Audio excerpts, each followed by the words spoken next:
Hi guys, it's Yvonne here from Myrtle and Eve. Today we're going to learn how to work a square tally. So let's begin. We start by moving the pairs out of the way. So first off I have worked up to and around the area where we're going to put the tally. And now move the excess pairs aside. So I've just got 2 pairs left, 4 bobbins. So the bobbin that is to the left of the middle is going to be our weaver. So we'll just lengthen it a little bit. And now making a tally is just weaving back and forth through these 3 bobbins here, the threads on these bobbins. It's a little bit mucky. It can be a little bit tricky to get it neat and square, but that's okay. We're just going to do our best and we're not going to worry about making it absolutely perfect. I've read that they say it takes about 1,000 tallies to start to be good at them. So please don't put pressure on yourself to create a perfect tally when you first begin. Okay, but let's give it our best shot. So we're going to begin taking our weaver bobbin and we're going to go over and under. And then every time you come to the right, you tension. Now on the first row, there's not much to tension. So we'll go back. So now we go over, under, over. So that's 2 passes.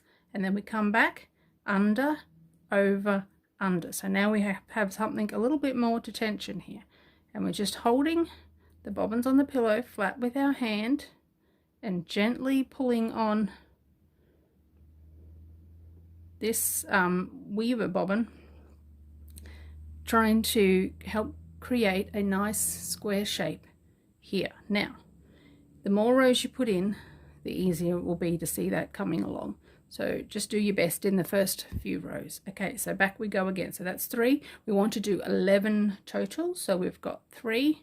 So we go over, under, over, and notice how I'm keeping everything quite loose at this stage. You don't want to accidentally pull on anything because that can pull things out of shape.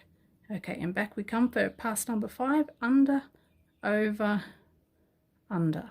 Hold the bobbins on the pillow flat with our hand to keep them taut and gently tension the weaver bobbin there, and you can see the shape is starting to form.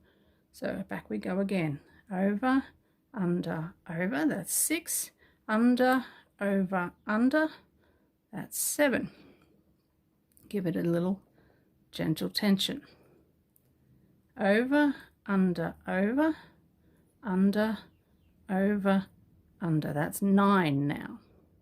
So every time we come back to the right, we do a little gentle tension. Okay, now I'm going to do 11.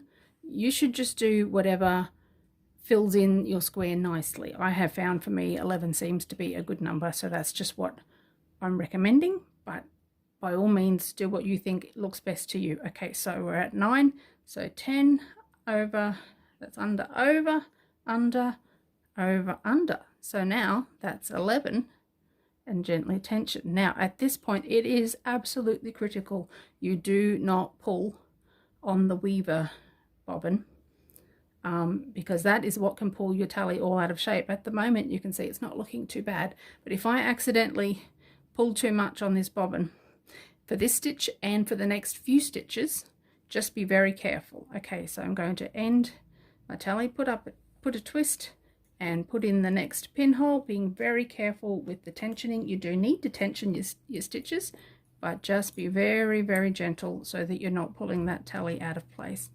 I like to leave this thread a little bit long, and that helps me to see that that's the weaver, so that I'm less inclined to accidentally pull it out of shape. Okay, and there you have it. There is a square tally. So now we can just carefully work the sections around it and keep going. Okay.